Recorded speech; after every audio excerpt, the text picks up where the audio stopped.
Hello everyone, welcome to पाजी की class. Guys, आज के इस लेक्चर में हम एसएससी जीडी 2024 के लिए साइंस की टेस्ट सीरीज स्टार्ट कर रहे हैं। दोस्तों, इस सीरीज में हम आपके लिए साइंस के बेहतरीन क्वेश्चंस को लेकर आएंगे जो पिछले एग्जाम्स में सबसे ज़्यादा बार रिपीट हुए हैं। तो गाइस, आज के इस वीडियो का फर्स्ट क्वेश्चन है, विद्युत परिपथ को तोड़ने या उससे पूरा करने के लिए किस उपकरण का उपयोग किया जाता है? गाइस, इस क्वेश्चन का राइट आंसर होगा option number A, switch. Guys, अगर स्विच की बात करें तो स्विच का उपयोग इलेक्ट्रिक सर्किट को तोड़ने या उसे पूरा करने के लिए किया जाता है, ठीक है। और अगर कुचालक की बात करें तो कुचालक वे वस्तुएं होती है जिनमें करंट ही फ्लो नहीं होता, ठीक है। बल्ब आप जानते हैं, तार आप जानते हैं। नेक्स्ट क्वेश्चन है, वे वस्तु जो विद्युत धारा को अपने अंदर से गुजरने नहीं देती बेस कहलाती हैं। तो गाइस, इस क्वेश्चन के राइट आंसर की बात करें तो इसका राइट आंसर होगा ऑप्शन नंबर बी, विद्युत रोधी यानी कि इंसुलेटर्स। इंसुलेटर्स वे होती हैं जो करंट फ्लो अपने अंदर से नहीं होने देती, ठीक है। अगर हम बात करें चालक की तो चालक वे होते हैं इसमें करंट फ्लो होता है। गाइस, अगर संधारित्र की बात करें तो संधारित्र कैपेसिटर उसे कहते हैं जो पंखा मोटर आदि में लगा होता है, उससे उसकी इलेक्ट्रिक क्षमता जो बढ़ जाती है। नेक्स्ट ऑप्शन को देखते हैं, प्रेरक यानी कि इंडक्टर। इसका उपयोग अक्सर एनालॉग सर्किट और सिग्नल प्रोसेसिंग में किया जाता है। तो गाइस, आज के इस वीडियो का थर्ड क्वेश्चन है, किस प्रकार के घर्षण को स्व समायोजन बल माना जाता है? तो गाइस, इसका राइट आंसर होगा ऑप्शन नंबर डी, स्थैतिक घर्षण यानी कि static friction. Guys, static friction की बात करें तो वह बल है जो विराम अवस्था में किसी वस्तु की गति का विरोध करता है। यह बल तब काम करता है जब दो वस्तुएं संपर्क में होती हैं और एक वस्तु गति नहीं कर रही होती है, ये बल तब काम करता है। तो गाइस, नेक्स्ट क्वेश्चन है, निम्नलिखित में से कौन गति के तीसरे नियम का अनुप्रयोग नहीं है?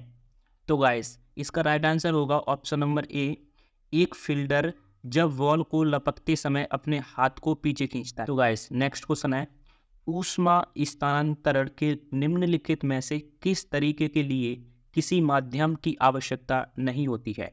तो गाइस, इसका राइट आंसर होगा ऑप्शन नंबर डी, विकिरण यानी कि रेडिएशन। गाइस, अगर रेडिएशन की बात करें तो विकिरण में ऊष्मा विद्युत चुंबकीय तरंगों के माध्यम से स्थानांतरित होती है जो निर्वात या खाली जगह होती है उसमें गमन कर सकती है। गाइस, अगर नेक्स्ट ऑप्शन की बात करें संवहन, तो संवहन की बात करें तो संवहन में तरल पदार्थ जैसे द्रव या गैसों के गति के माध्यम से ऊष्मा का स्थानांतरण होता है। और चालन की बात करें तो चालन को आपको पता ही है, इसमें से करंट फ्लो होता है, वो चालन होता है, ठीक है। नेक्स्ट क्वेश्चन है, एक प्रतिबिंब जिसे पर्दे पर प्राप्त किया जा सकता है उसे क्या कहा जाता है? गाइस, अगर हम बात करें इस क्वेश्चन की तो इसका राइट आंसर होगा ऑप्शन नंबर सी, वास्तविक प्रतिबिंब यानी कि रियल इमेज। अगर हम बात करें प्रकाशिकी में वास्तविक प्रतिबिंब तब बनती है जब किरणें एक विशिष्ट बिंदु पर एकत्रित होती है, यानी कि ये है कोई विशिष्ट बिंदु, इस पर सारी की सारी किरणें चारों बगल से एक ही बिंदु पर पड़ेंगी, तब बनेगा वास्तविक प्रतिबिंब। गाइस, और अगर हम बात करें वास्तविक प्रतिबिंब के बारे में तो वास्तविक जो प्रतिबिंब होता है उसको पर्दे पर प्राप्त कर सकते हैं, ठीक है।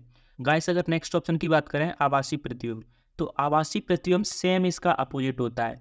इसमें कोई बिंदु से सारी किरणें ये अलग अलग निकलती हैं ये, और आभासी प्रतिबिंब जो होता है इसको पर्दे पर प्राप्त नहीं कर सकते हैं।